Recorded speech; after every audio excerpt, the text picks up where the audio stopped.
various questions. So I'm going to be kind of pulling a twofer, as they say. So I shouldn't lose you, but I'll be on mute then, probably without video. All right. Good. Thanks for the heads up. Thank you.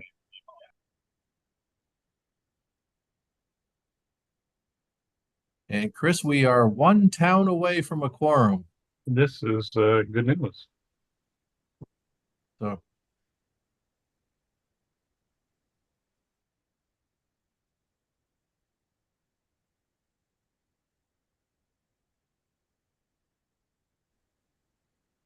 yeah, so Charlotte was hit pretty badly, but not nearly as badly as Heinsberg, and we're right next to each other. It's funny how that works. maybe you don't have the slopes. With Chris, Bard on board, we're all set. Okay. You got a quorum. It's 6 o'clock, and I'm going to call the regular meeting of the CCRPC to order on Wednesday, July 17th. As far as attendance, I want to recognize any of our new members since it's July and we just had a new board or board turnover in June. So as I look on my screen, I have Charlie Baker, our executive director, myself from South Burlington, your chair for the moment, Catherine McMains from Jericho, our former past chair, Forrest Cohen, our business manager. What is the title now, Forrest? I'm sorry if I haven't got that correct. Business director. Thanks. Business director. Thank you. Dana Hanley, can you give us a quick update on your status? Things are okay in Charlotte. Charlotte, thank you. Everything I think you meant with regards relative. Yes, with regards to our board. I'm just trying to introduce everybody. It was Sorry. a storm update. Yes, I'm from Charlotte, yeah. Thank you. And Dan Karen, can you give us your bona fides? Sorry, Chris, what were you saying though? Give you what? You're from Essex? Yes, I'm Essex City, the new city of Essex Junction. Thank you very much. Very good. Benjamin, you're out in the woods of, I'm going to assume Milton, perhaps? Westford. Westford, I'm sorry. It's up in that territory. Karen Peterson, Williston. Yes, correct. I am now the primary representative for Williston, and Andy is the alternate. We switched. Well, thank you and welcome. Christine, you're right around the corner from me on my block, and you're what is your title here at CCRPC? Senior Transportation Planner at CCRPC. Well, thank you. Taylor, your title, please. I am the Planning Program Director. All right. And Bard, I'm going to get this straight, I hope. Richmond, and you're my vice chair. Yes. All right. How is Richmond holding up after the latest go around?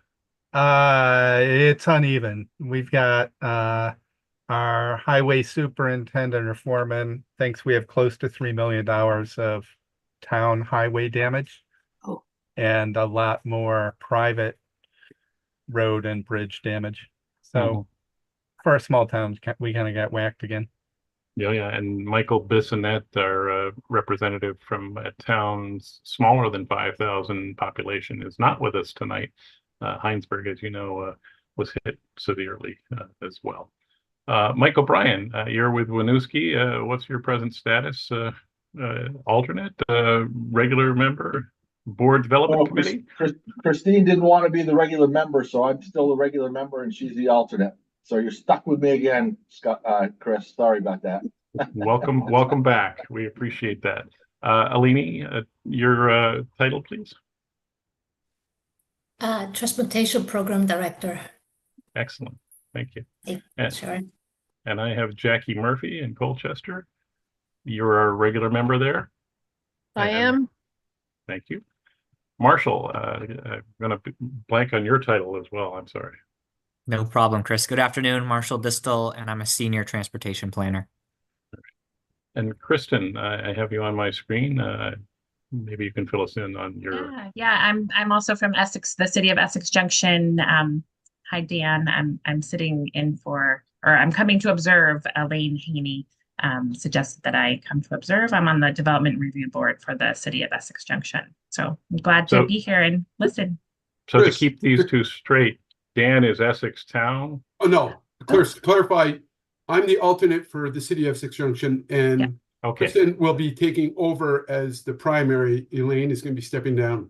great. Thank you. Okay, so Kristen, welcome, and Dan, Yeah, thank you thank for you. Thank you, Dan. helping her find her way to CCRPC here in Winooski. Emma, welcome, and what is your title? Hi, everyone. I'm the communications manager here at the RPC. Wonderful. And here is Andy Watts of Essex Town, and I think Karen will recognize that we had some confusion because there was an Andy Watts from Williston, so we had to differentiate between Andy Watts Essex and Andy Watts of Williston. But now Andy Watts of Williston is the alternate to Karen. But Andy Watts of Essex, how are you? I'm good. Yeah, I'm the regular member, and I'm sad to see the other Andy Watts go, but we're having dinner next week. So the Andy should keep together.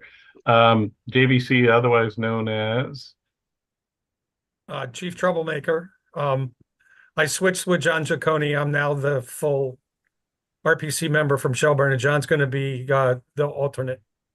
And Jeff, what is your last name again? Carr, as in vehicle, Very with an good. extra R. So we're trying to do away with those, are we? So Jeff Carr from Shelburne, thank you. And Dan, what is your title? Dan Albrecht, Natural Resources Program Manager, RPC staff. Thank you. Garrett Mott, you're from Buell's Gore. What's our population there these days? It's pushing 30. And I'm both the rep and the alternate, and the only one willing to deal with it. But Garrett, we too had 30, some, but how many did you double count? lots of new kids. Oh. Making babies. We're kind of bucking the trend in Vermont. Our average age is dropping significantly. And we didn't have any public road flood damage, but a lot of private road damage. I know one road in particular, it's about a quarter of a mile long, driveway technically. She's already gotten 4 tandem loads, and she still has to drive through a field to get to the house. So, but no public road stuff. They're all paved and not too bad, although neighboring Hanksville, part of Huntington, really got hammered. But anyway, it was a washout. yeah. Our friend in Hanksville said he's been living there 40 plus years, and through Irene and everything. And yes, he lost the bridge to his house in Irene, he said, but it traveled a whole lot further in this storm. Oh, wow. Yeah. And major damage there. But enough about that. Thank you. Let me say hi to Amy Bell from VTrans. Amy, how are you? I'm well, thank you. All right. You can confirm it's been a bit of a flood around your section. Some of the culverts holding up well, I hope. Yep, everything's good here in Montpelier, but not so much nearby. Yeah, okay. Thank you. And Eliana, can you give us your title? And thank you for taking the minutes tonight. Appreciate it. Hi, everyone. Eliana Fox. I'm a transportation planner. Super. We did have the gentleman, I think the GM from Green Mountain Transit on, but he seems to have dropped off. What's his name, Charlie? Yeah, Clayton Clark. If you see GMT pop back in, that's Clayton Clark, the general manager from Green Mountain Transit. So thank you. And one last item, the gentleman from Town Meeting TV, I wanted to say hi and have him give us his name and introduce himself.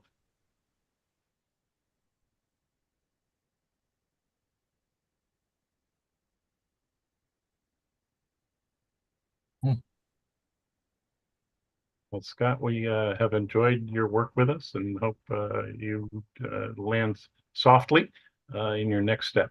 But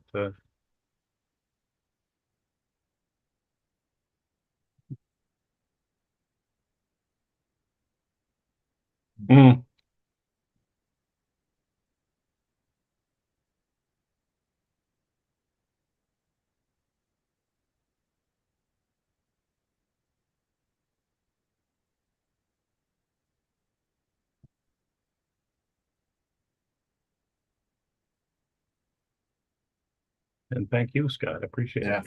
Thank you, Scott. Yes, thank you. All right, I'm going to ask for any changes to the agenda. Anything people would like to move around? Hearing none, I'm going Just the only thing I just want to note is that the board and committee appointments is listed as an action. Traditionally, it's been more of a discussion this month and an action in September. So I just didn't want you to feel like we need to take action there. I think it's just seeing who's interested in what committees. So I thought I did that by fiat. yeah, eventually, just not today. All right. Thank you. We're going to move to public comment. Anyone here from the public would like to comment on items that are not on tonight's agenda? Hearing none, we're going to move to item 3, the consent agenda, the TIF amendment that's in your packet. I'll need a motion to recommend the board approve the proposed TIF amendment. This is Bard. I will move that. Chris? Thank you, Bart. And Benjamin, thank you for the second. All those in favor, please say aye. Yes, go ahead. Chris, before we move to a vote, could a moment of discussion? That would have necessitated removing it off the consent agenda. I'll hear your point. And it's peripherally related to this, and I mentioned this to Charlie earlier. You might not be surprised to learn that a number of residents in our town have approached the town and said, you need to fix my private road, help me drain, the detritus that's left, somebody clean that up. I want somebody to clean out the stream that goes half a mile up the hillside to return the stream to its natural banks. And the reason I bring it up here is because this TIF amendment is reads as for private property. It's the Church of Latter-day Saints, but I'm presuming that there is a public stormwater interest associated with that. But I wanted to bring it up. Maybe we can do it after the vote as and a sort of addition or guidance from the staff about the circumstances in which combination of funds, 20% local and the rest state, federal, might be used to address stormwater improvements on ostensibly private property or not public property, if that makes sense. No, I see Sorry to your bring it point. up No, that it's now would be the time, and I wish we'd. Charlie, what would be your recommendation? Can we follow on with this? And Well, I think maybe just to get a little background, I don't know if Andy and or Amy might have some additional detail about, why there's public dollars going on to this church property. Yeah, it's not addressing an issue on the church property. It's a neighborhood. It's been a wastewater treatment has been on that property before. This is an improvement to an existing wastewater or a stormwater. I mean, stormwater treatment thing. So it's a neighborhood thing. It's not specific to the issue, any issue at the church. So it just happens to be located on their property, or that's the mailing address because it's in front of their property in effect, but it's deeded to the city. Yeah, it is on their property. We did have to get permission from them to do it, but it is a town stormwater facility. As I said, it's been a stormwater facility for a long time, and this is an improvement to it. Do you have a stormwater utility in Essex, as we do in South Burlington, or no, not yet? We do not. Okay, so you're using the stormwater ponds as your mitigation methods at the moment. I don't know the details of what. I know we have MS4 stuff. I don't know. I'm got it. Yeah. Well, Bart? maybe a follow-up question, Chris. So when you say neighborhood, let's assume the neighborhood includes public thoroughfares or public roads as opposed to private development. There are no private roads involved in this at all. It's all it's a development so yeah, it's all public roads draining into it. So Go ahead. spoiler alert, I thought that was sort of the answer, and arguably the correct answer. And the implication for us is we've sort of held that line that the town and town funds and town staff are not going to fix the stormwater improvements on private property only, even though there's a compelling case. So that I really just wanted to bring that up in because I think there will be more attention for to this from Richmond residents in light of the current flood and the next flood as well. Dan, go ahead. Yeah, just to follow up, that is one of several that Essex, as well as other MS4 towns and even non-MS4s have done. And sometimes the best location to treat runoff coming from the public right away is on a private property. So you do a partnership. The other thing that occasionally happens is some of the older subdivisions, sometimes both the town and the HOA are co-permittees on an older on an old stormwater permit. So sometimes you see that joint task taking place. Mr. Chair, that was a murder of Robert's rules. It was a mass murder. Well, thank you. And apparently I was on the roof of the building next to the meeting, so That's I right. apologize. And you didn't get it in the ear either, Bart. Is there any further discussion of this matter? Anybody else would like to weigh in? Amy did have her hand raised, but Amy, I don't know, did you want to add anything to the conversation? I was just going to add, this is public water being traded on private land. It's no different than any easement you get for lots of uses on other people's properties. So. Very good. All right. So all those in favor of the tip amendment, please raise your hand or say aye. And anyone opposed or abstaining, please speak up. All right, great. Thank you. That was an MPO vote, so I didn't. Ah, yes, I'm sorry. Did note that. We'll move on to item 4, the minutes of the June 8th board meeting. I'd be looking for a motion to approve the minutes with potential So moved. edits. Second. Thank you. A second. Who was the second there? I saw both. Garrett. We'll give it to you, Garrett. Dan moved it and Garrett second. Would anyone like to make any changes, discussion on the minutes? It was a great meeting. Thank you, Charlie and staff. Put together a great gathering at the Waterworks in Winooski. Emma gets all the credit. All right. Thank you, Emma. No discussion? All right. All those in favor, please raise. Catherine, what's wrong? She enjoyed the crudités. The short meeting. AI. All those in favor, please raise your hand or say aye. Anyone abstaining or saying nay, please speak up. I would say. Thank you, Me Mike as well. O'Brien of Winooski. And me as well. And that was Karen. sorry, Karen Peterson of Williston. The guy from Winooski didn't come to Waterworks. I didn't want to ruin it for you, Jeff.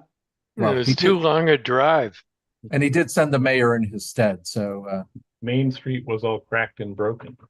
That's right. The mayor And told they- me not to show. And they got $3 from all of us for parking. Hey, we need it. All right, so we're going to look at the item 5, fiscal year 25 regional board member and committee appointments. Where do we stand on that? You said no action on that tonight, Charlie. yeah. And now I'm not, hold on, I'm not finding it in the packet. No, it wasn't there. I did not see that. Okay. Apparently that didn't make it in. I apologize. Some vacation issues happening last week. So we will table it and move on. Yeah, that's totally fine. Okay. And I think just a heads up, typically, and apologies to the new board members, but we typically look at who's on which committees at this meeting and start a conversation about, does anybody want to switch or anything like that? But it will definitely be a topic for action in September.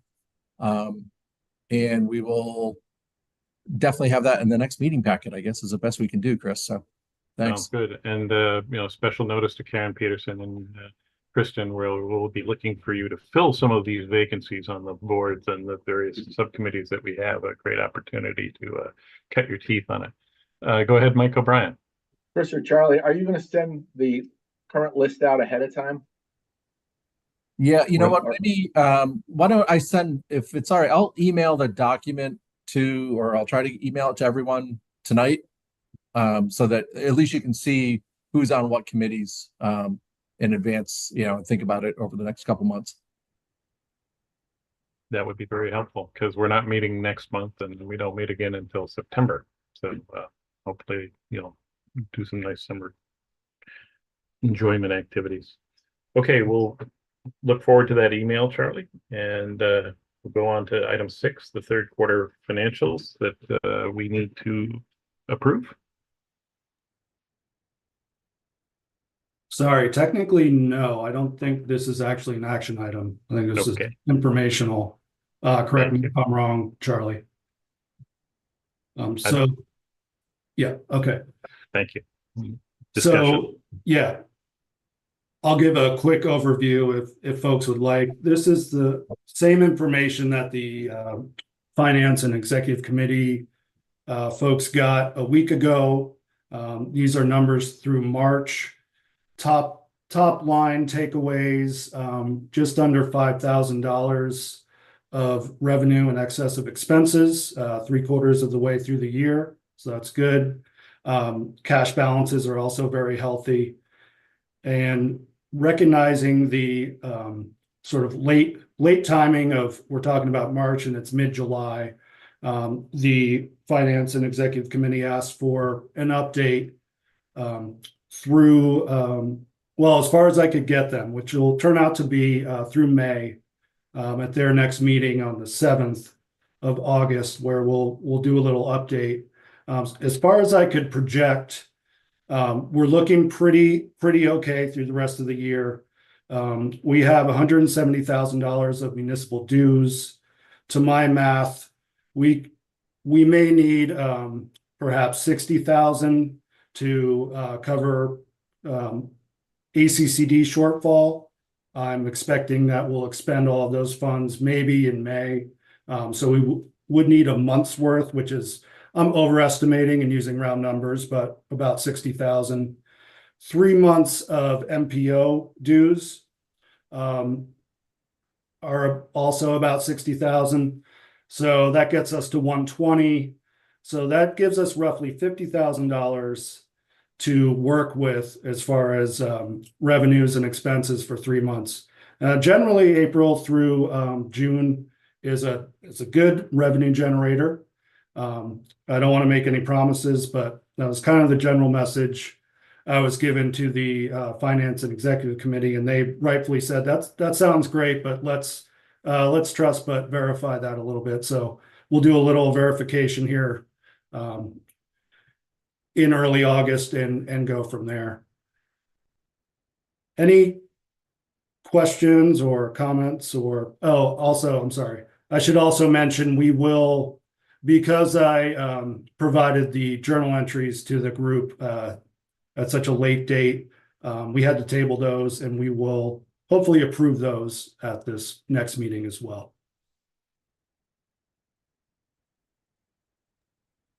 Folks have questions for Forrest? I understand we didn't,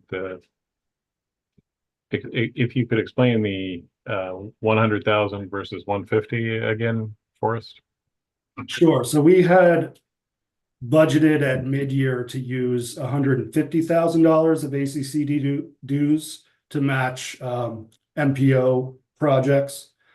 And there was a decision made to shift 50,000 back to dues, essentially based on 2 things. One was that I'm pretty darn sure we're going to expend all of those ACCD dues, so we need that 50,000 to actually pay for project work for the state. And essentially, at the end of the day, the math works out the same, but it made more sense to allocate those dues, those funds to ACCD work instead of matching the transportation program. Took it out of one pot and put it into another that would provide. Indeed, kind of an allocation that made more sense. Initially, there was some concern about not using all of the ACCD funds. Those are pretty much, they reoccur annually, but within the year they're use it or lose it. Whereas the municipal dues aren't under those same restrictions. So, you know, at mid-year, we wanted to make sure that we would spend down those funds from ACCD. It turns out we shouldn't have any problem doing that.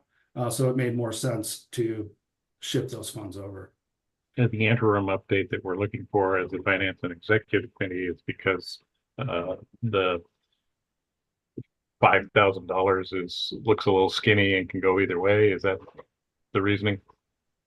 I suppose so. I mean, to my mind, that's a decent number, 3/4 of the way through the year. I'm happy to say that we didn't have to allocate any municipal dues along the way we did last year to cover any shortfalls.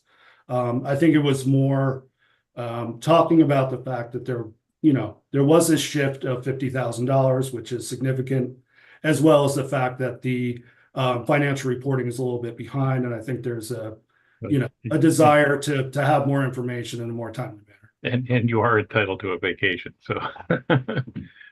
Well, I think that's debatable at this point, Chris. Well, also getting up to speed, you've gotten some help, but I think you guys have really been motoring along at high volume. So thank you, appreciate it. Yeah, thank you, I appreciate that. Any other questions for Forrest on this discussion of the financials? All right. Just a note that I forgot to hit record, and we have a new open meeting requirement that requires us to recording in progress these meetings and post the recording for 30 days after the meeting.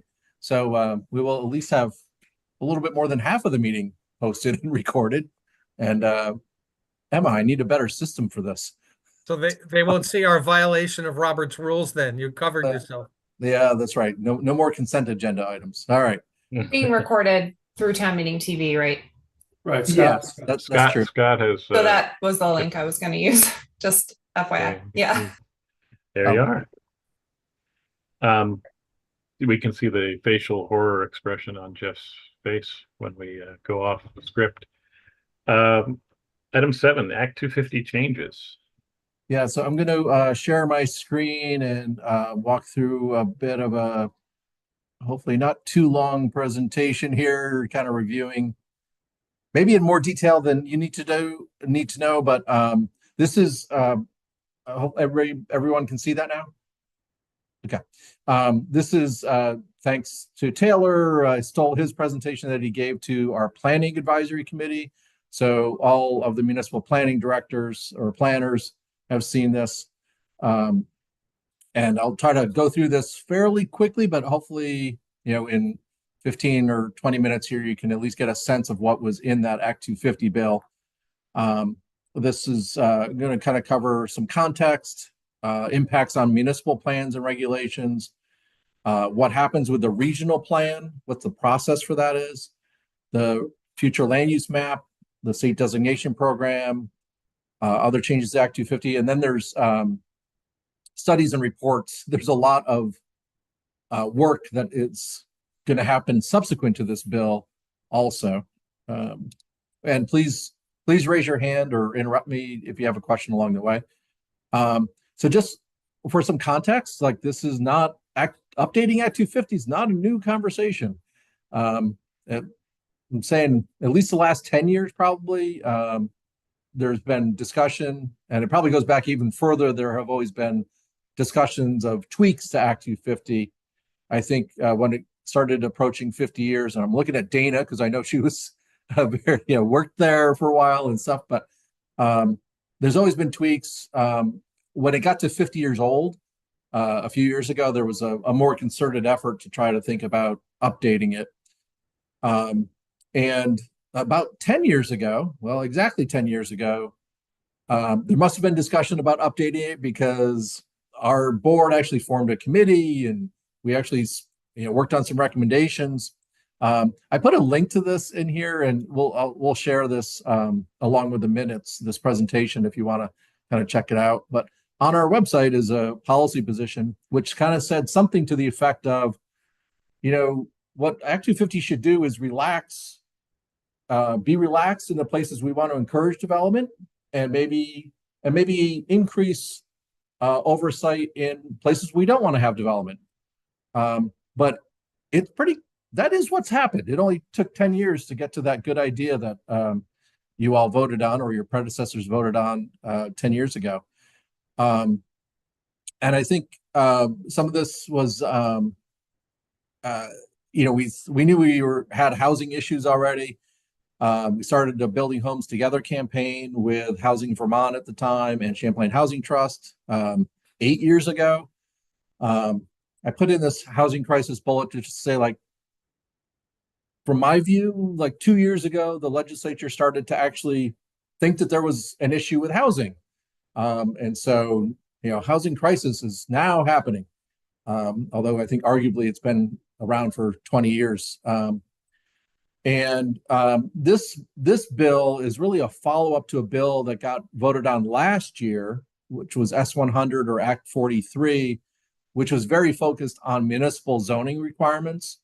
And so there was a lot of conversation at the end of last session, particularly from municipalities and the Vermont League of Cities and Towns, that went along the lines of like, hey, you can't address the regulatory issues by only focusing on municipal regulations. We need you to address Act 252. So there was kind of a commitment after 23 to follow up and do something with Act 250.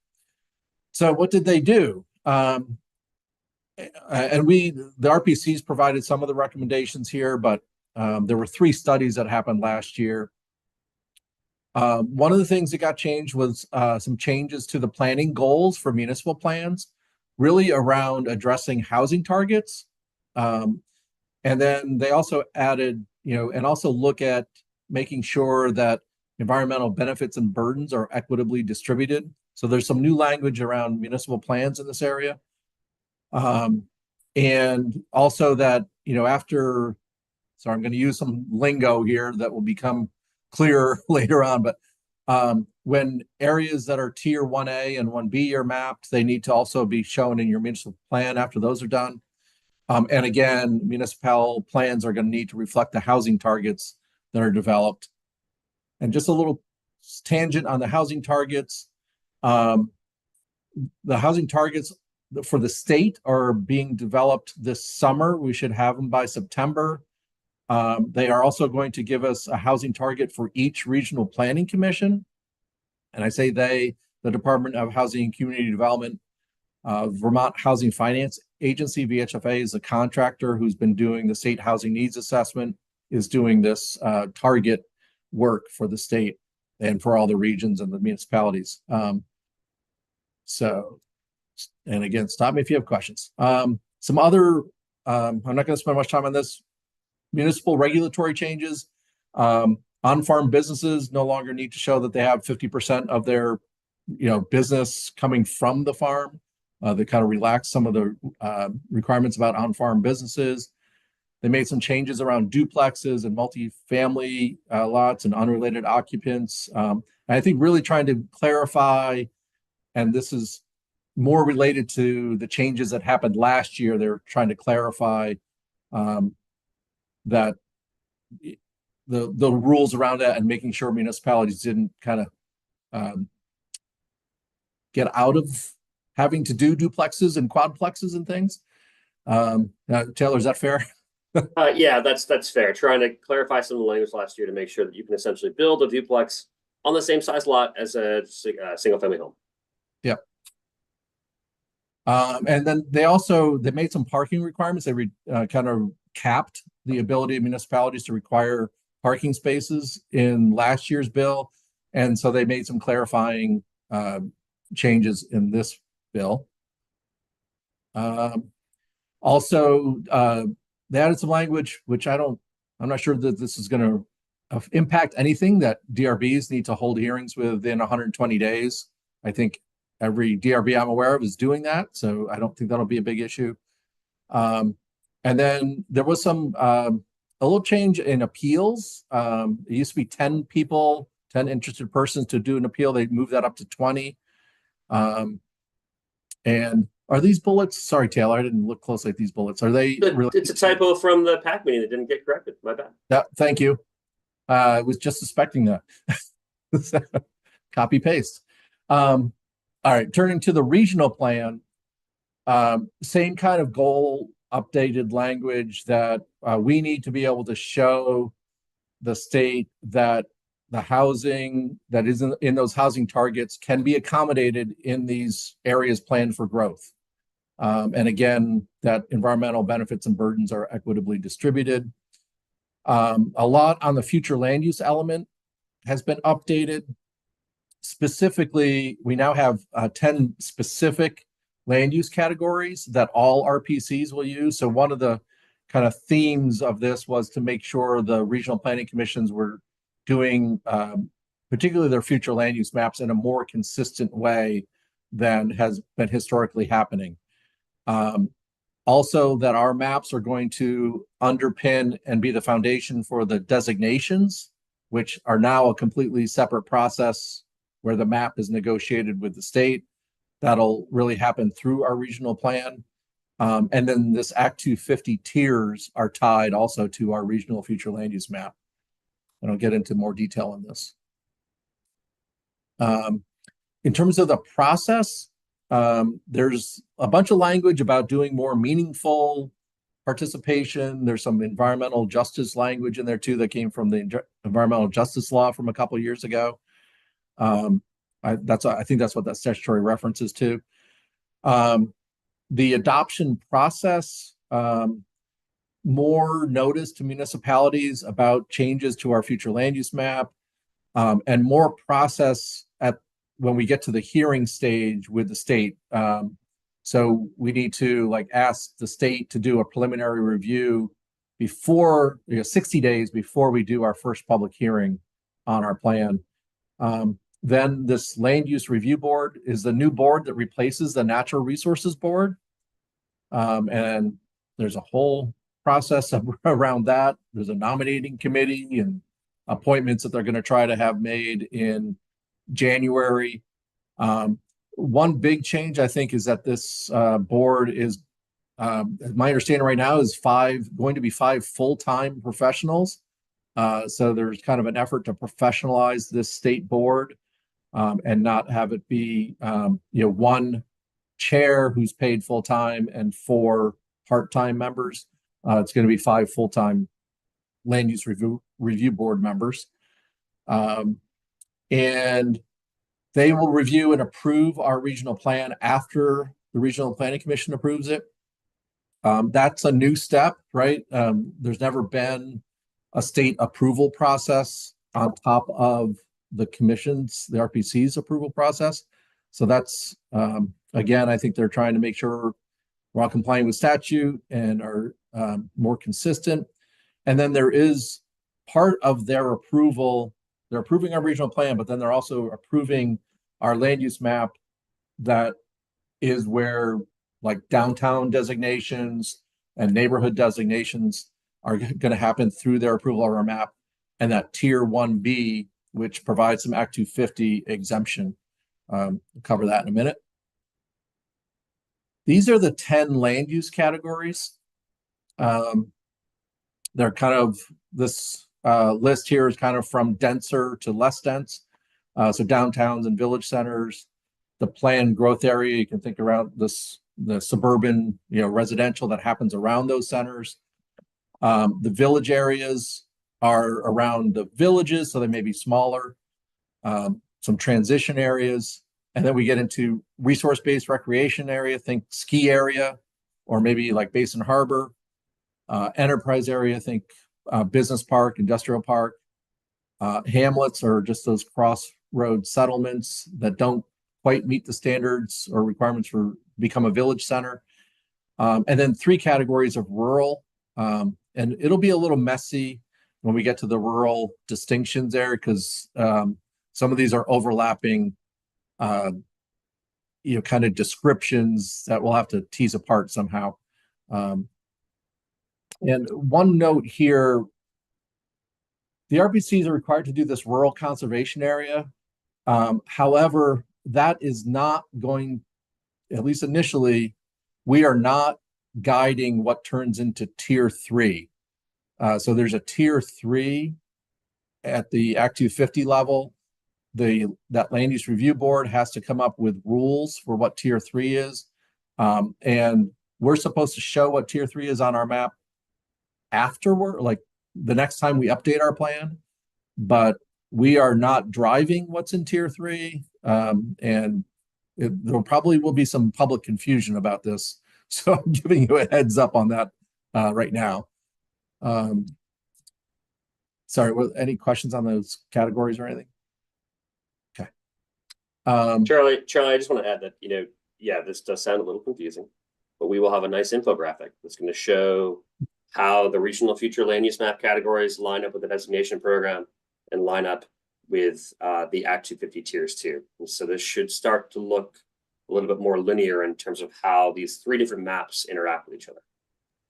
So it's not as simple as just assigning 1A to the top bullet point in the regional land use map that you just showed.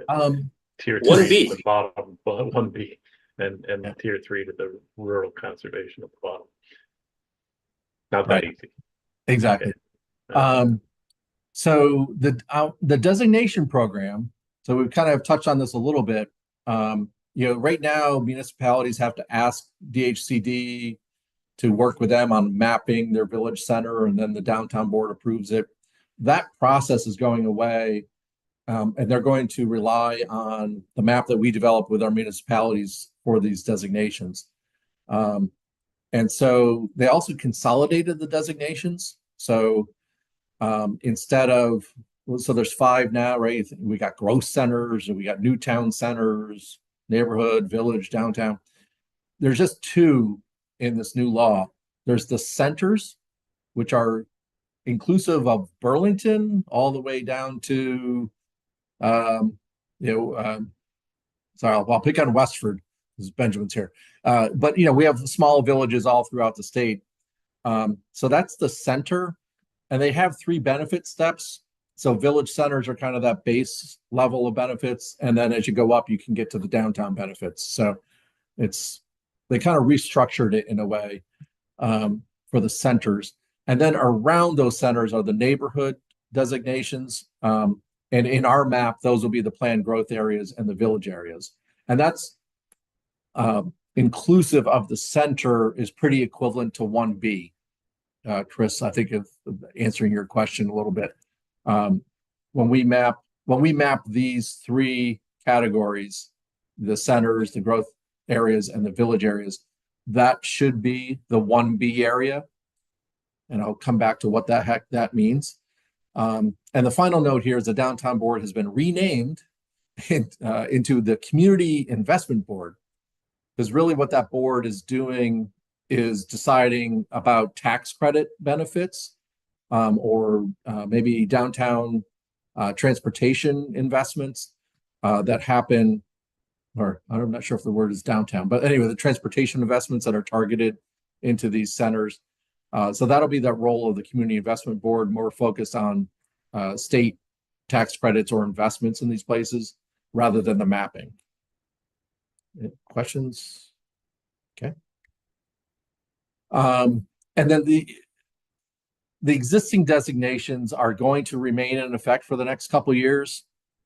And so there's kind of this 2 to 3 year timeline of kind of phasing these things in.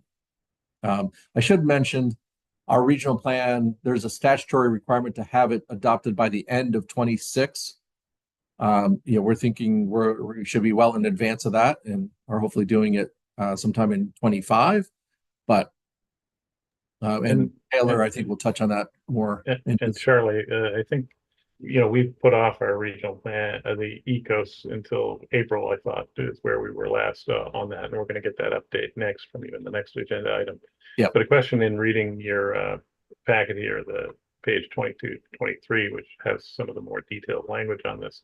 It looks like the regional plan will be reviewed by the Land Use Review Board after we're done with it, correct? For its statutory requirements.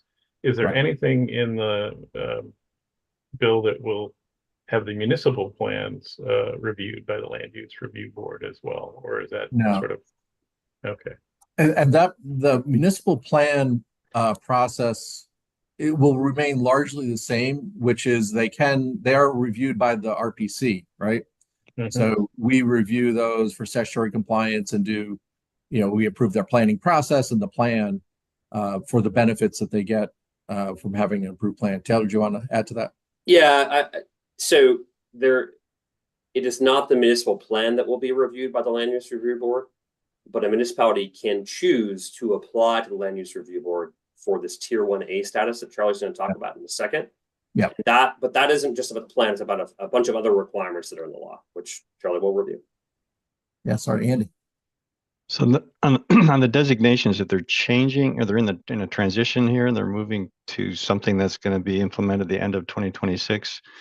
What happens in the interim? I mean, in Essex, where we do want to pursue a designation, what do we? Yeah, there's still a window open for you to pursue current designations, and I would expect there's probably going to be a little flurry of that. And you'll see why in a minute, because there's some Act 250 exemptions tied to these designations in the interim. So yeah, it is possible, if you have a village center or a neighborhood in particular that you want to get designated now, this is a good time to go through that process. Okay. Thanks. Yep. So we've been talking a little bit about this Act 250 implications. So tier 1B, which is on our future land use, I've kind of mentioned those land use areas, the planned growth area, the village area, and the centers within them.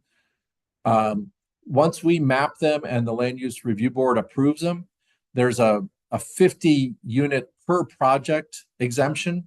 So it's kind of on this summary, we called it a limited Act 250 exemption. So, and I would say the conversation in the State House was like, what's a reasonable size that isn't overwhelming for a town? And they kind of landed at 50. And really, again, trying to encourage housing in places where we already have infrastructure and services. And then there is this optional tier 1A that, and this is what Taylor was referring to, a municipality can choose to apply to the land use review board to get full Act 250 exemption, like not just housing, but for any use, and be fully out from under Act 250. And there's quite a bit of requirements. We are really just doing a very brief summary here, but their boundaries have to be consistent with what we mapped. They have to have, water, sewer, infrastructure, and then, you see quotes, good zoning. So there's quite a bit of detail and criteria around historic preservation and smart growth. They have to allow 4 stories at least in a part of that area or higher. They have to have adequate capacity from a staffing standpoint. So we're just really summarizing those criteria, but I know, Burlington was very interested in having this full exemption option. So, and maybe some other towns will be too, but that's what the tier 1A is. Any questions on that? And then here's a bunch of interim exemptions. So, and this was kind of funny in the legislature because the House Environment and Energy Committee was focused on this like long-term kind of system change. Senate Economic Development and Housing Committee kind of got very focused on like, we need some immediate exemptions. And so here's what they cooked up that ultimately, or it got amended quite a bit and negotiated through the whole process. But accessory dwelling units are exempt from Act 250, right? So there's been neighborhoods that were subject to an Act 250 permit. So every home is, they couldn't even do an ADU without going back to Act 250. So they just gave them an exemption to do that accessory dwelling unit. They're allowing commercial structures to be converted to 29 or fewer housing units for the next 3 or 4 years. Within downtowns, so within the designated downtown, all housing is exempt for the next 3 years in those locations. Priority projects within downtowns and a half mile from the downtowns, growth centers, and neighborhood development areas are exempt for the next 3 years. And priority housing projects for those, so that means you have a portion. I can't remember the exact percentage. I can't remember, is it 15 or 20% are affordable housing? I think it's 20, but I can't. Don't quote me. Yep. And it's been really, I think, helpful to the affordable housing developers to partner with some private sector developers to do these priority housing projects. They have had an exemption for a while. That will continue, but they just increase the geography within which you can do these priority housing projects without going to Act 250. Actually, a lot of the projects that we've seen in Chittenden County have been going through this path. And then here are the new ones: housing projects up to 75 units in new town centers, growth centers, and NDAs for the next 3 years, and up to 50 units within a quarter mile of any designated village center. And then, with apologies, I was getting asked when I was looking at the map of what these other, like the village centers and the neighborhood development growth center stuff exemptions look like in Chittenden County. It was only covering like maybe a small percent of our housing supply, and so tried to develop some map of a geography that would cover more of our communities. And where the legislature landed was in our urbanized area. And you may remember, like a year or two ago, we looked at the urbanized area map for Chittenden County, and we actually had to recommend edits to it to Federal Highway and VTrans. That process is still happening with Federal Highway. But we're using that urbanized area map and the transit routes within that, a quarter mile within those bus routes. And it looks something like this. This is not an official map, but before Pam Brangan left us a month or so ago, she produced this. So I think this is pretty close to what these interim exemption areas might look like in Chittenden County. FYI, there should be a more official map coming out from the Natural Resources Board and VCGI. I think, within days or weeks at the longest, because these interim exemptions went into effect June 17th. So the NRB staff, district coordinators are already kind of getting asked, am I exempt or not? They have to make decisions pretty quickly here. Any questions on that? There's some other things in Act 250. There's a new criterion under 8 around habitat connector and forest blocks. There's rulemaking that has to happen around that in the next couple of years. A road rule, which used to be in Act 250, got pulled back into Act 250. And that has like this, they're trying to prevent incursions into, forest and habitat areas by having this 800-foot single driveway or a combination of roads or driveways of 2,000 feet. If you go over that, you're now subject to Act 250 review. I think they have the option of doing rulemaking on this if they want. And that goes into effect again in 2 years. And then there's this tier 3 where they have to do rulemaking at the Land Use Review Board 2 years from now.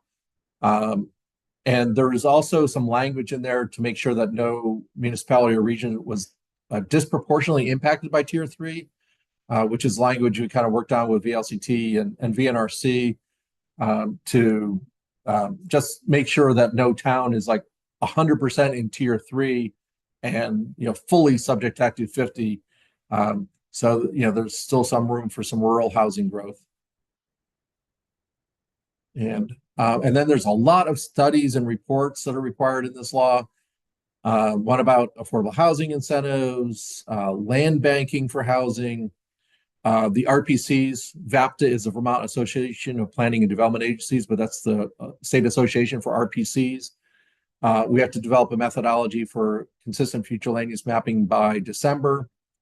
We also agreed to do a study of the RPCs to focus on how we can better serve municipalities in the state. And that was kind of born throughout these conversations with the legislature. There was concern that all the RPCs aren't at the same level and providing the same level of services to their communities. So this will be an effort to try to make sure the RPCs are doing a better job of that. Heads up, we're going to probably do a survey of the board and our municipal managers and administrators and things. There's going to be some more assessment evaluations that happen as part of that study around our work. Transit and transportation support is something that's due in a year and a half. How to better for the state agencies to better support designations also by the end of 25. Annually, there will be DHCD with some support from the RPCs, has to provide data on how we're doing reaching these housing targets. The Land Use Review Board will come back with ideas about whether the Land Use Review Board should handle Act 250 appeals, which if you were following the news, that was one of those subjects of great debate during the session. So they ended up punting it to this study. And then how Act 250 should apply in Tier 2 in 26. And then 5 years from now is kind of, how is this tier system working so far? Anything we should do to adjust or make it work, help to make it work better. And I mentioned the environmental justice law earlier. The folks working in that work asked to get 2 more years to implement. So all the timeline deadlines for environmental justice work will move back 2 years. There's a couple bill summaries that the Department of Housing Community Development has done and VLCT. There's links in here when you get this that you can go to if you want to get more detail than I just gave you. And I included one more slide here. There was a related to my mind anyway, bill around river corridors and wetlands and dam safety, I think was also included in it. But it has some implications because it's really looking at whether the state should take over floodplain regulation. And they have to report back in August next year, and also changing some of the mitigation on wetlands. And one thing I didn't mention when I was talking about all these land use areas and trying to encourage growth in our villages and near our downtowns and stuff, is that every single one of those says encourage growth, outside floodplains or river corridors, or consistent with floodplain rules. So there was a notion all the way through this about flood resiliency that was going on too. And even if you look at the detailed language around the planned growth areas or the village areas, we had quite a bit of conversation with the legislator saying, leave us some room to work with our municipalities so that they have some room to grow outside of floodplain areas. So there may be some greenfield areas that, might get pulled into these growth areas just as we try to get more flood resilient in the future. And I think that's it. Sorry, I know that was a lot. Apologies.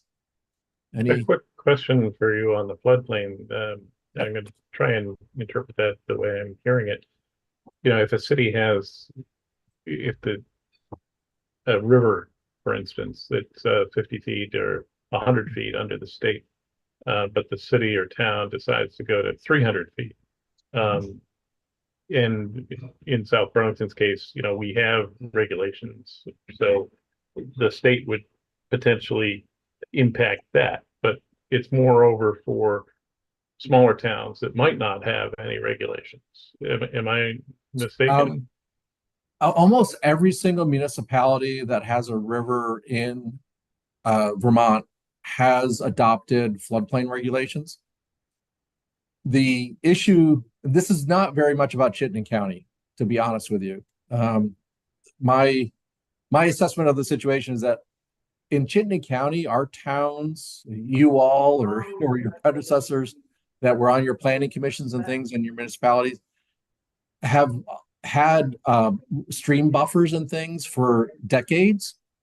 And so there's a reason that we're not seeing as much property damage in Chittenden County as we are in other places, which is, you know, our municipalities, I think, were pretty thoughtful about doing stream buffers decades ago. That did not happen in the rest of the state. And so I think, Chris, to be blunt, the implementation or the enforcement of the floodplain regulations by those smaller municipalities or by some municipalities has been inconsistent. You know, and I think it's been a hard thing. You're in a small town and your neighbor wants to do an addition and you're on the DRB, you know, you may not be as strict as what the rules say. Sorry, I'm being a little pejorative there, but that's kind of the anecdotal stuff that I've been hearing from my peers around the state, that just enforcement of those. And that's why that conversation's been coming up, because more stuff has been getting built in floodplains than you would think, given what the regulations say. Can I add to that, Charlie, real quick? Sorry. So, you know, Chris, for those municipalities that have either higher NFIP standards for inundation flooding, or higher river corridor standards, so those that have like a larger buffer and that sort of thing than the kind of the state minimum if you want to adopt river corridor.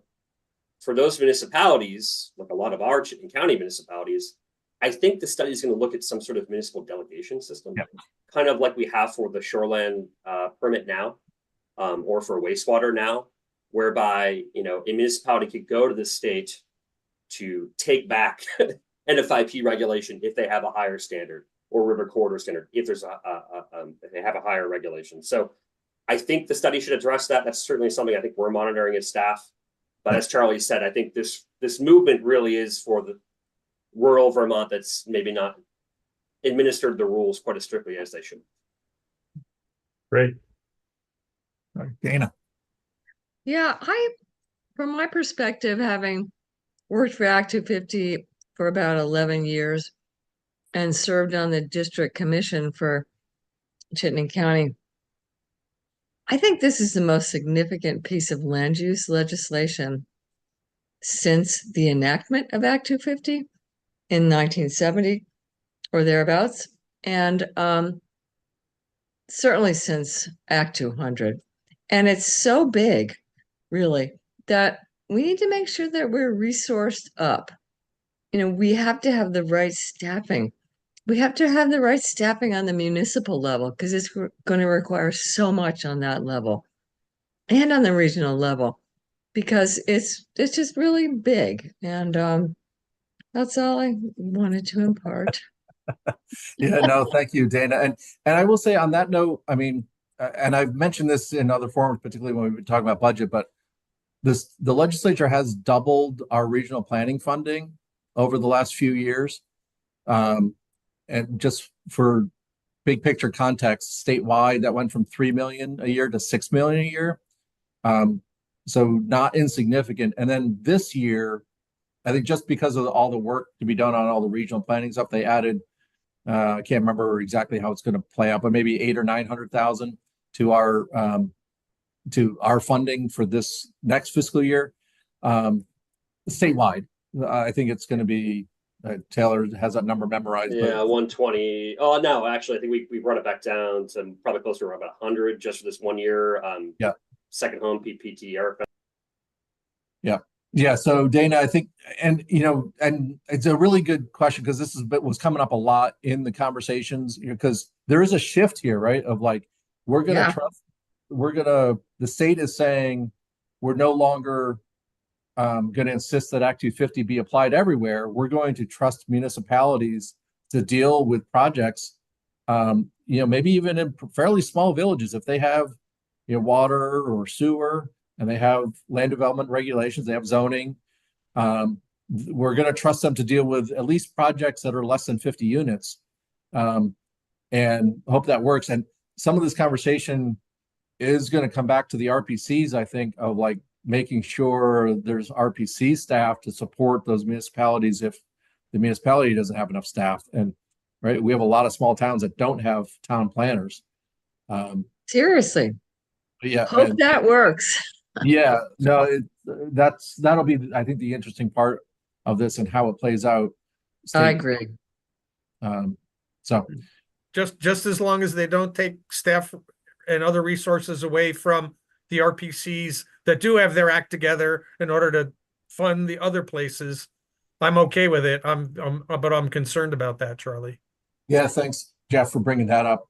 There was some conversation, one of the elements of that RPC study, and there was one legislator in particular from the Kingdom who really felt that the RPC funding should be allocated just based on the number of member towns, which would be very painful to Chittenden County.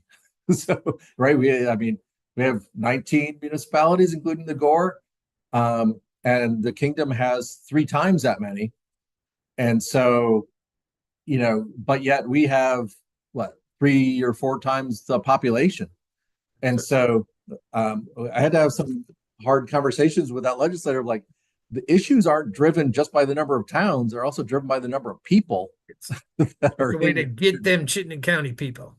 Yeah, I don't know if, Oh, this is being recorded. Oh, I better not say that. Yeah.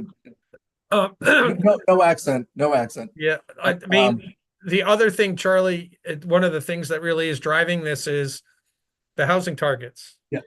And so, what are the guardrails or the processes for that? Is this going to come down on a tablet from the VHCB mountain, or is there going to be interaction with VHCB when they're developing this? Or basically we take what we're given and be happy about it?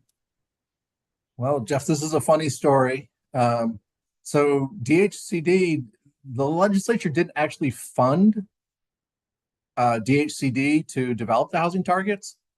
And so the RPCs are actually like... Oh, I thought I heard VHCB. Sorry, I got it wrong. Yeah, no, DHCD is responsible, but they don't have the money for it. So they asked if we would help. The RPCs are actually funding it. And so that contract with VHFA is actually going through our office. So I do think we'll have some ability, and I've already been involved in conversations. I think it's going to be more of a conversation, Jeff. I think what those targets might look like. But ultimately, I do think there is going to be an administration policy decision. The legislature did not put a lot of guardrails on it. So, I wouldn't be surprised. Ultimately, the governor is going to have to buy in to what's the statewide housing target.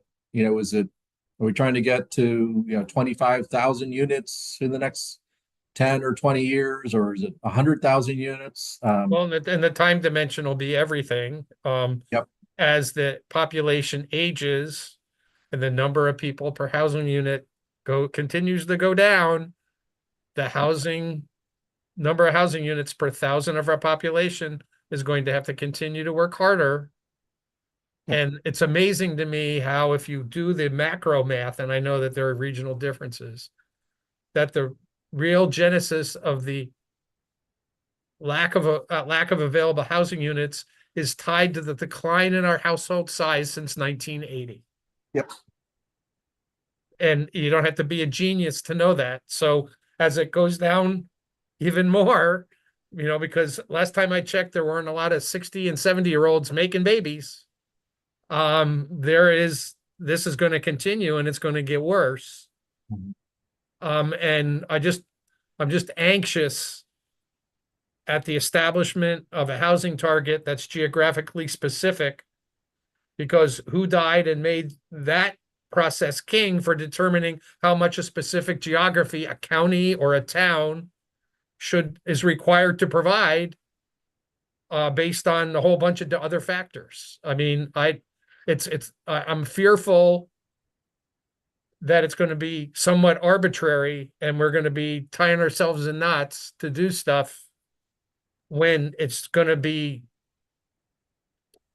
I don't want to say junk math, yeah, but less than fully considered analysis. And that's what these things have a history of being, and I just would like us to do everything we can to avoid that.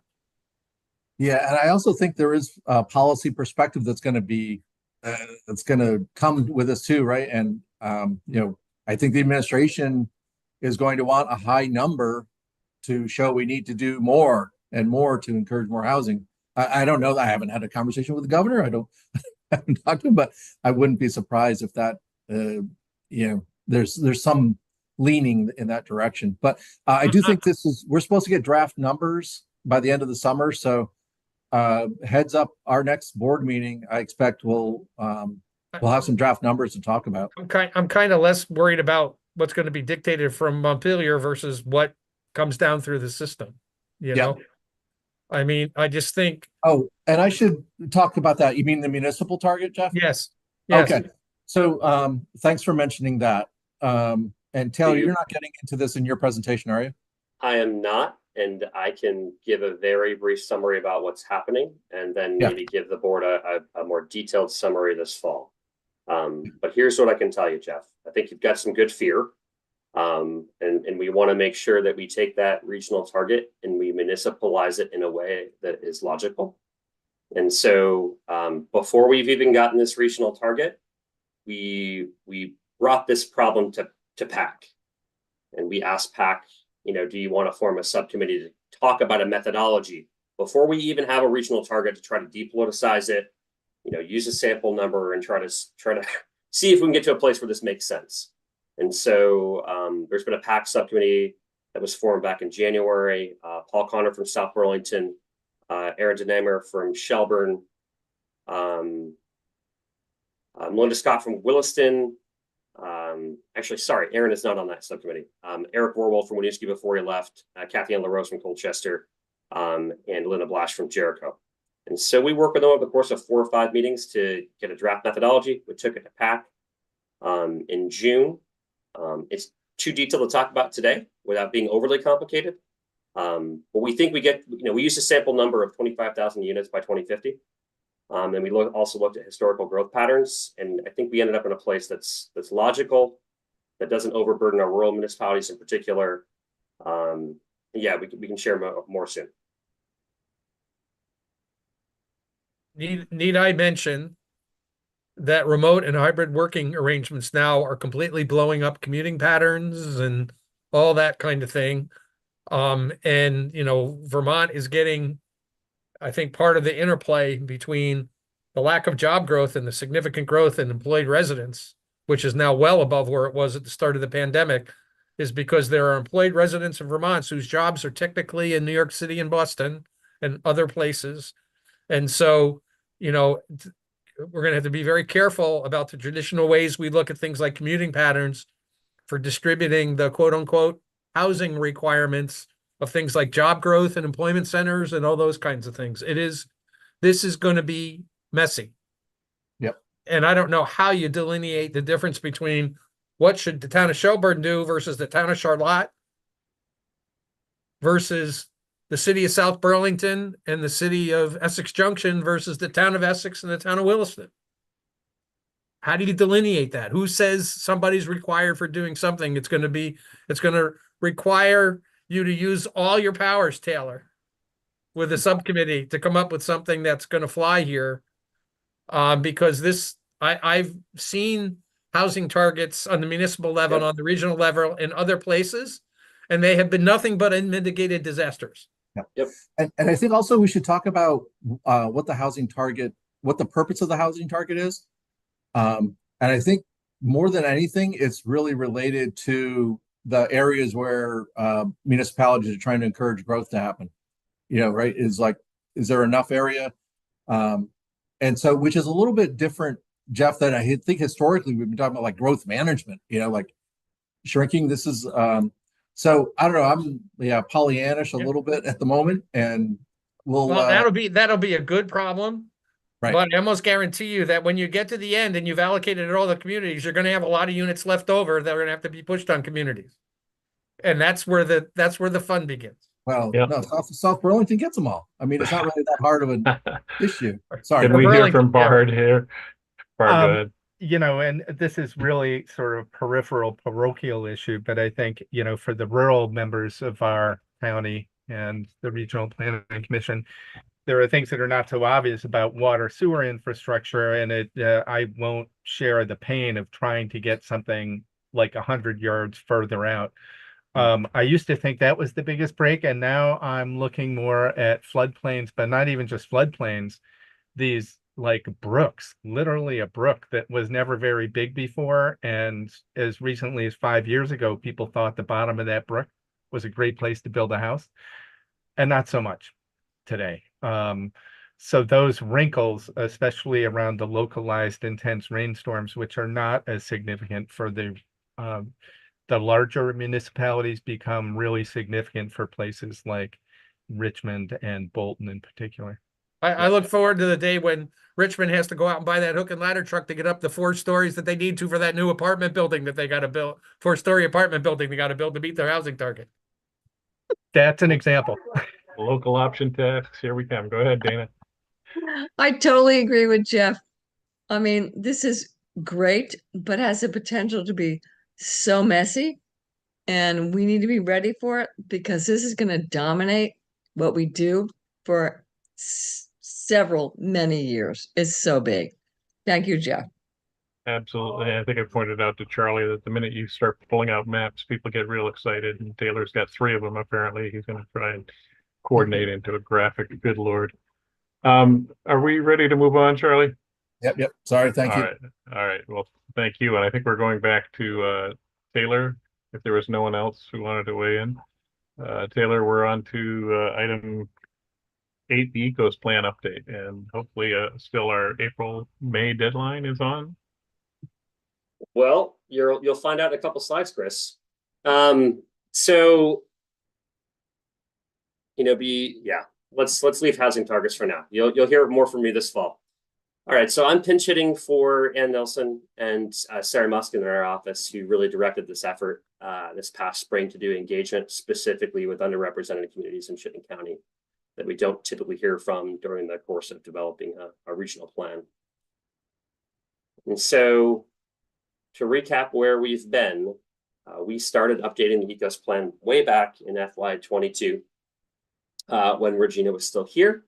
And then Regina left, and then in FY23, we decided to put off adoption of the plan because we were understaffed for quite a time.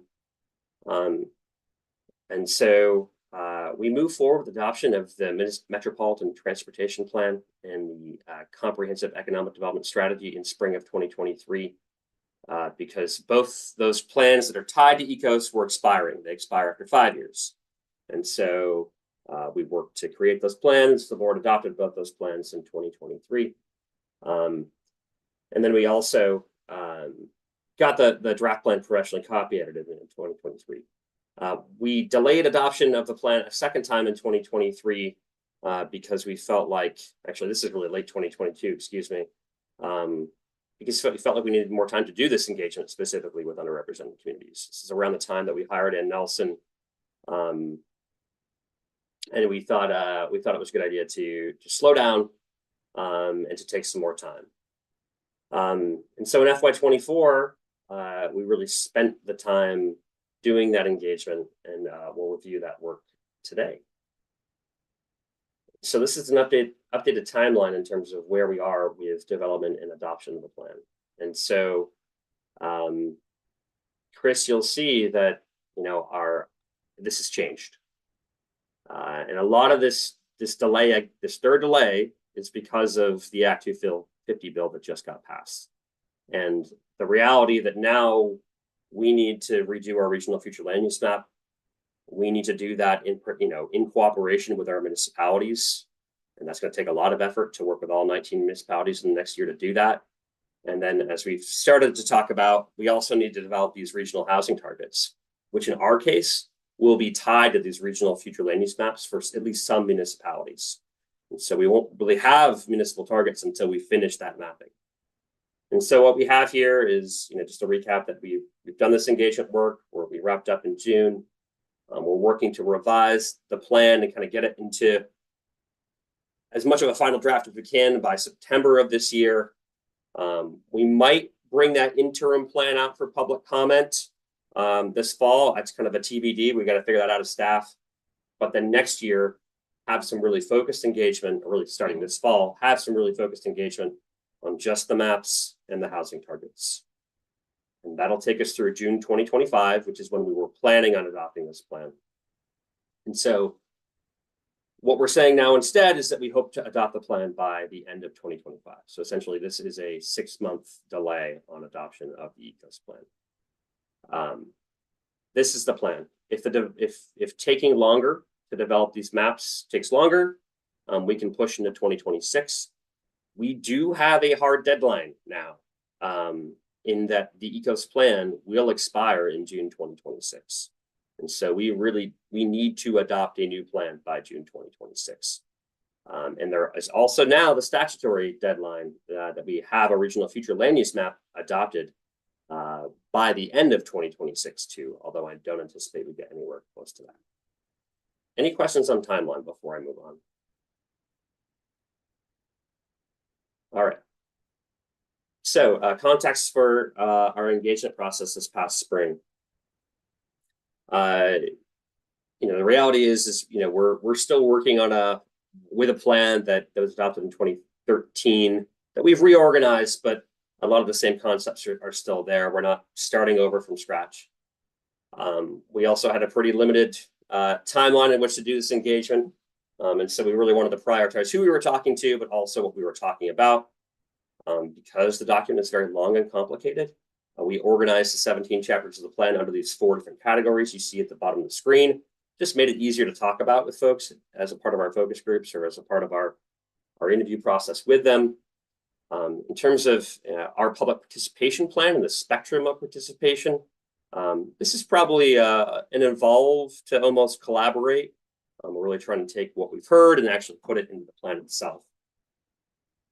In terms of the goals for the engagement process itself, it was to inform and educate the community about what the ECOS plan is and really what CCRPC is for a lot of these folks that we were talking to. Again, we wanted to gather input specifically for underrepresented communities and to make connections with those communities and build some trust and build some equity with them, in order for them to be a part of some of our future projects. In terms of the process itself, it started way back last fall. We were actively doing engagement during really February through June this past year. And right now we're at a stage where we're trying to summarize what we've heard and integrate it into the ECOS plan itself. Our hope is, you should have received a summary from Sarah Muskin back on July 4th in your email. A little nice report summarizing what we've heard over the past 6 months. I will resend that report because I know we have some new board members and maybe folks who were excluded accidentally. So I'm going to resend that report. But right now we're really at the process where we're trying to take that summary and trying to integrate what we've heard into the plan. Our hope is to do that over the next couple of weeks and to get the long-range planning committee, which is meeting in August, a revised ECOS plan drafted, incorporates comments or incorporates, a reaction to what we've heard over the past 6 months. We started our engagement process by doing what Sarah and Ann Nelson refer to as a situation assessment. And so what they did here, is they essentially created a huge table of all the different planning efforts that have gone on in Chittenden County since 2020. And so the point here was to try to understand who's already been talked to, what they've said, and to get a pretty good handle on where the gaps are. And so our staff reviewed, I think we're up to over 50 plans in this air table, this big kind of organized table that's easily organized by these different tags here. As a first step, we can share this air table with folks if they're interested, if they want to also let us know if there's any other plans we should add to this table. And so after we did that, we prioritized speaking to the populations on this screen. Youth was one. This is probably the population that we had the hardest time trying to connect with during this engagement process over the past 6 months. And really, at the end of the day, didn't really have an opportunity to engage with that population, even though we tried through schools and after-school programs, but just weren't really able to make a breakthrough there. We had really great success talking to new American populations, refugees, low-income residents of various different communities, BIPOC residents, and some touch points with communities of faith and seniors as well. Staff used the Marone network map that Ann Nelson created. I think she's shown at some past board meetings to just better understand who to talk to in each one of these communities where we had at least some relationship with in the past. And so the first method of engagement we used to reach these populations was to just attend events and table at those events. And so at these events, it was a lot of one-on-one conversations or group conversations talking about the goals and actions of the ECOS plan specifically, and trying to get some feedback on those. We also use these events as an opportunity to provide information about a general population survey we'll talk about in a second, and to get those folks to respond to that survey. It's something like the Neighborhood Planning Assembly Award 2-3 community dinner. We sat down at different tables with folks that were attending that dinner and talked through one or two of those 4 categories that they had a particular interest in.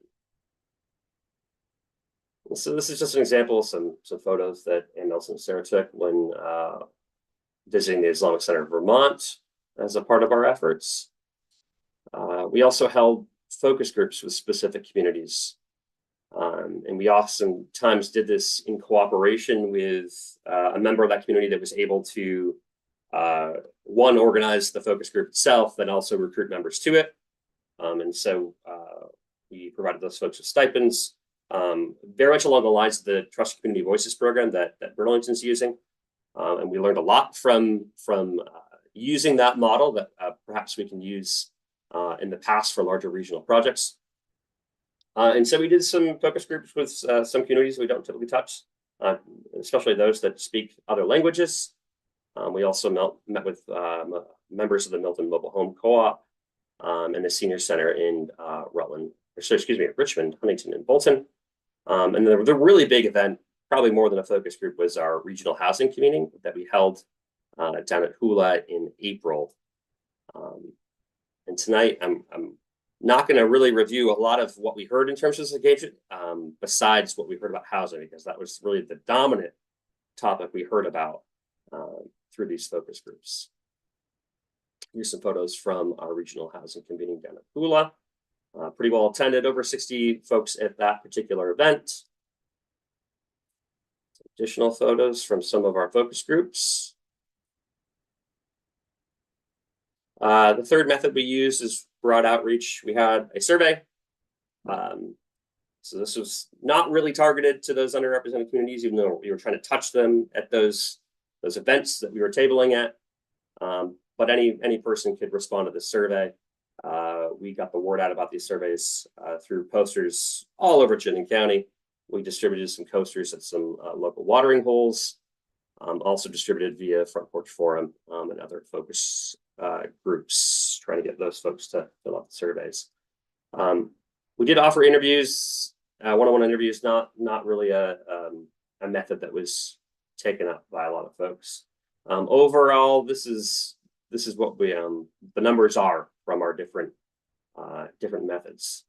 And so we had over 20 events that we attended. We reached over 320 people that way, centered on these particular municipalities. We hosted 6 focus groups, talked to 91 people through those focus groups in these 5 different languages, including 6, including English. And we had about 365 respondents to our countywide survey.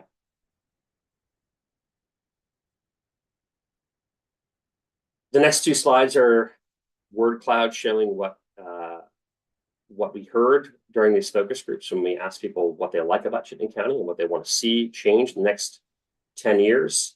And so if the word is larger, it means we heard that word a lot.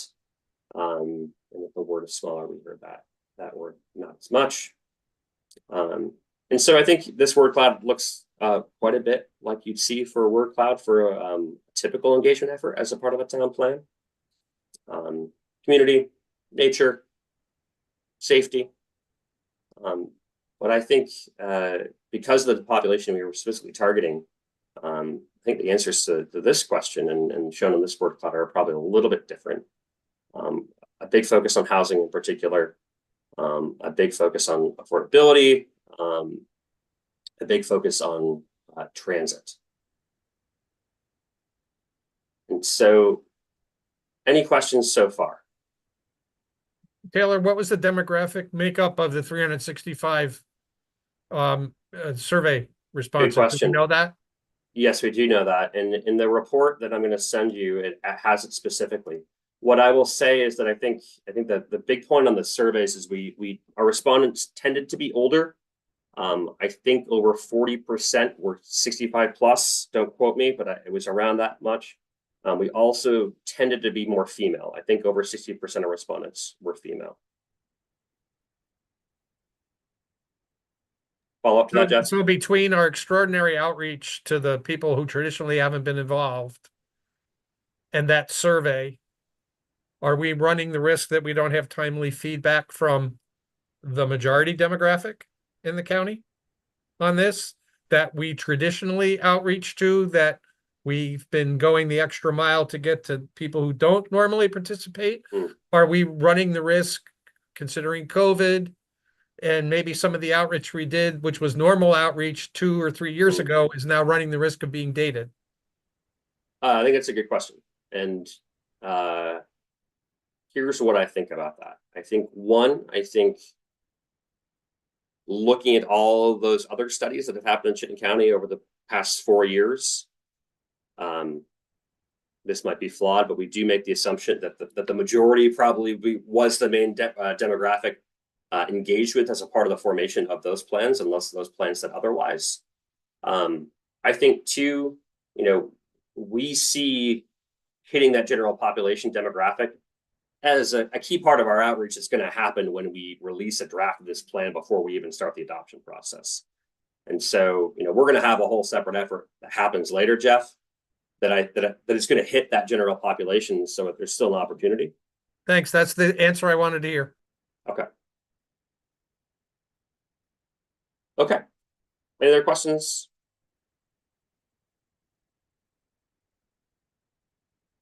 So I can't quote a percentage, but I can tell you that Ann Nelson and Sarah and other staff, such as Melanie's here on the call, Darren Schilber was also very instrumental in doing a lot of this work.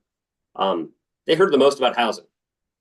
And I think a lot of what they heard are things that you typically hear. Ooh, Ben, you've got a question.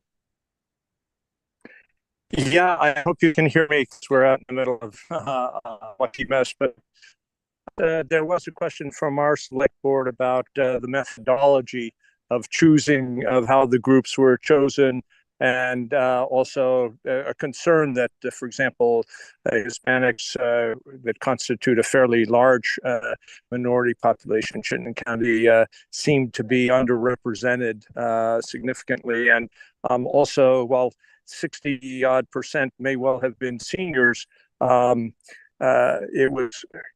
questions were raised as to whether or not, what seniors those were, and if the senior, for example, is or went out, in senior center. Okay, I'll try to answer that the best I can. I think I understood most of it. So it sounds like select board concerns, probably in response to that email on July 4th.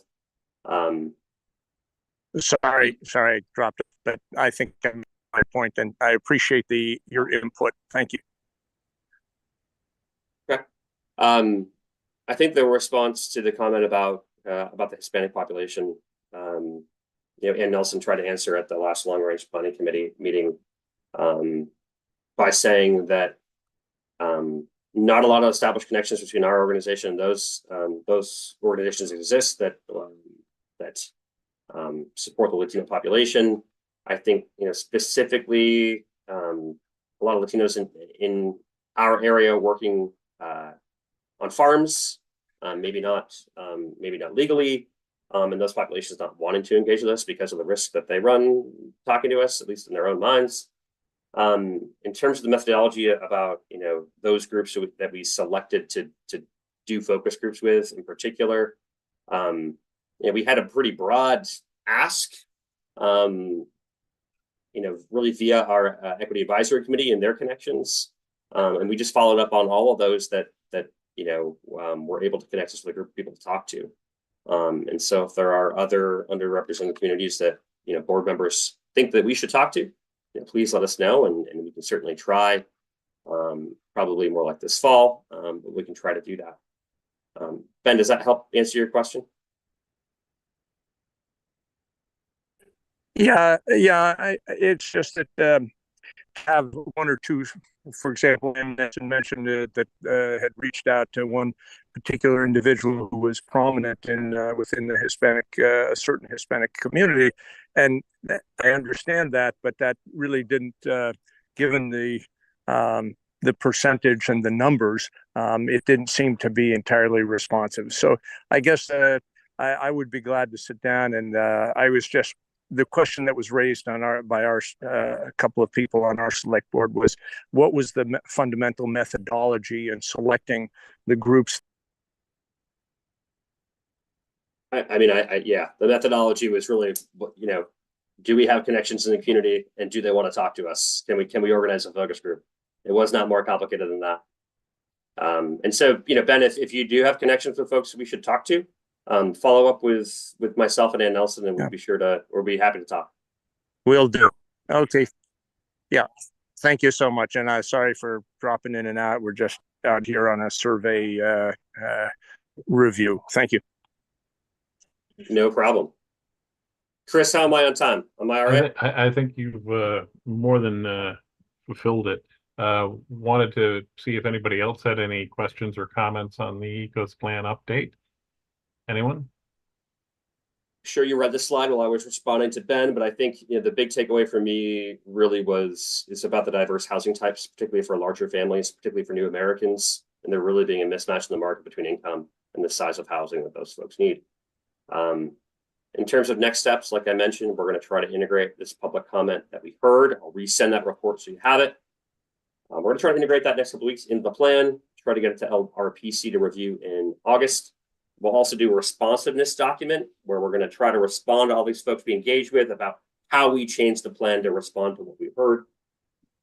It'll be general. It won't be like when we do general population kind of a public comment in the fall, like we've typically done, where we respond to each comment. We'll have a summary.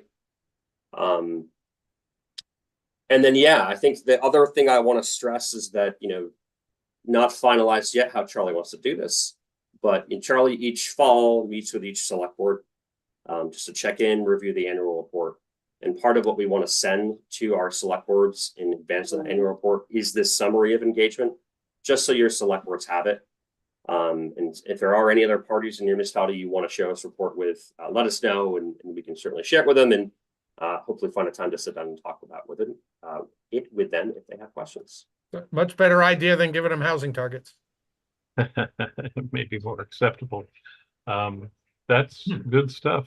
Within that, once again, the theme, as with the bill, is housing. So that's good to hear. Mr. Chair, I have one more comment that I would like to make, if that's okay. How long will it go on, Jeff? No, it won't go on.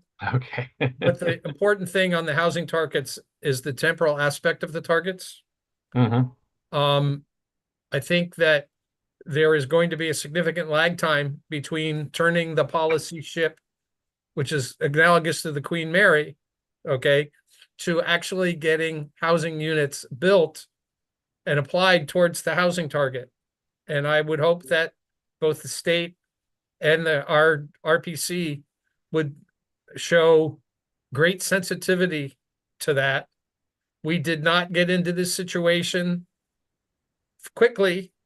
We are not going to exit it quickly. What we know, Jeff, is that the state's going to give us a 2030 and a 2050 target. And the reality is, for 2030, that's already got to be in the pipeline to even have a chance of getting built before 2030. And so we in the short term, we definitely understand that we got to be very sensitive, and we have a pretty good idea through resources like the Allen Bergson Minor Report, at least for multifamily, what's in the pipeline and what may get built. Yeah, and Jeff, I have made those points to those powers that be, because they were kind of focused on the real short term. I was like, this is too large of a system change to have it's not going to happen by 2030. I didn't think my comment was either brilliant or unknown. But well, and I'm back to you. Any influence you have with the administration to make that point would be helpful. That and $6 will get me a cup of coffee at Starbucks. Excellent. So, thank you for the wrap up then, Taylor. Is there, the equity update is embedded in the presentation you just gave us, I believe?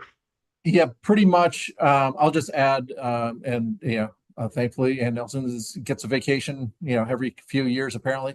But we are code of conduct. You saw a draft a few months ago. Just a heads up. We're going to bring the staff code of conduct back to the exec committee. I think maybe at the August meeting, but maybe more like July. Or I'm sorry, not July. Sorry, that's already passed. September. And then I do think we may have a draft for the board to look at in September, October also timeframe. Sorry, Emma, is that? Yeah, okay. Yep, that's correct. Thanks. And anything else, Emma, you think on the equity piece? Or sorry, Mike? No, I just had a question because when I was looking at the packet, the equity advisory, I think it was the minutes. Are there any board members on that committee right now?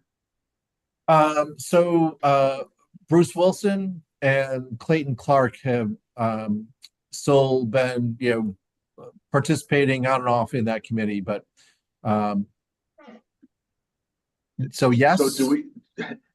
Are more board members needed? I do think that was probably one of the areas we would have talked about if I had been able to get the committee list into the packet. So do take a look at that. I do think that is one area that would benefit. And you probably saw, one of the things that was kind of crossing our minds was like, should we try to formalize? We've kind of talked about, should the EAC be part of our bylaws? My sense after that committee meeting was that there were some of them that really do want that formal, recognition, quote, authority maybe, but we also are not really clear yet on what their specific role is. Like what are they actually going to take action on or recommend to the board? Right. There hasn't really been any recommendations coming from the EAC to the board yet. So there's still some more work there, but we just wanted to make them aware that we were looking at updating the bylaws, in this next, or at least producing some draft bylaw updates in the next 6 months. So that's why, if you look at those meeting minutes, you'll see some of that conversation there. Sorry, Bart. Yeah. I was just struck about that question of authority and decision making, which is at times thorny at the town level. It's not unexpected that members of committees think they have more authority than they actually have. Most of our town committees are advisory, with the exceptions of like the Planning Commission and DRB and Select Board. So I think that question of authority is fundamental also to the bylaws about ultimately who has authority to do things. You can't create an advisory committee that forces the select board to do things, for instance. Right. So I'm just struck about the connectivity in our little ecosystem between bylaws, authority, and decision making. That was the center of the conversation.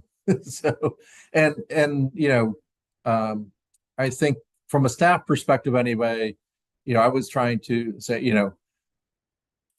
any authority is likely to be, a responsibility to provide a recommendation to the board, right? Whether the board takes it or not is going to be the question. And again, on what topics, on what issues, in what ways, is not clearly defined yet. So there needs to be more work done with that committee before there's something concrete to even bring to you. And Mike's correct. We would enjoy having board members on the EAC to fill the vacancies that Mike started off with the program, and was it Elaine, I believe, as well. So and Jackie, thank you. It shows a strength and interest that this is of value and important for us. Absolutely. So we'll see that in September. on the 18th when we next meet, and we'll see some of those vacancies. Will that be on the list, Charlie, of vacancies that we're looking to fill? Yep. So all you new folks out there, this is the call to action. Sign up and show up. It'll be great. We Well, appreciate Chris will assign you, right, Chris? it. By fiat. Can't make you So- show up, but you can be assigned, right? Yes, you can. So Charlie, I'm sorry to interrupt there. Anything else on the equity update? No. Okay, I'll let you go right on into a staffing update. Yeah, just we covered a lot of other updates, but so just one staffing update. So Pam Bryan retired at the end of June. You may remember. Yeah, thank you for all those that made it to the annual meeting, and that celebration was definitely appreciated by me. I hope you all had a good time. And Dan, thanks for your extra efforts there at the end. So, but one of the things we were doing is we advertised for a planner to replace, sorry, there's a connection here in my mind, to replace backfill Pam's position with a land use planner. We did interviews over the last few weeks, and Maya Balasa is joining us in about 3 weeks, August 5th, I think. So that's just a heads up. And Chris, as you've wanted with other staff, we'll get her, maybe on the September or October at the latest to come to the board meeting and introduce herself to the board. So,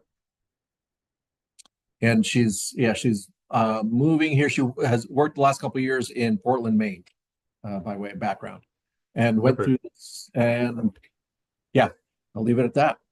Yeah, enjoying the beach down there. So before she has to head for the mountains. Okay. Well, she gets now the west facing beach up here in the west coast of New England, right? So well, and there is the remote option as well too, I suppose. Any members items? Anyone have anything they wish to bring up? If not, in your packet you have the committee liaison activities and reports. We'll be meeting again on Wednesday, September 18th. We have no meeting next month. We do want we adjourn. Well, yes, and we want to acknowledge again Scott from Town Meeting TV, who's been unheralded but fully appreciated in keeping us documented for the future. I hope they aren't replacing you with a Chat GPT version of yourself, Scott. But thank you again. So we have a move to adjourn in a second. Thank you, Dan, Karen, and I wish you all a good night, and we will see you in September. All those in favor, please hit leave or say aye, or if nay, stick around and let Eliana know. yeah, thank you all. Good night.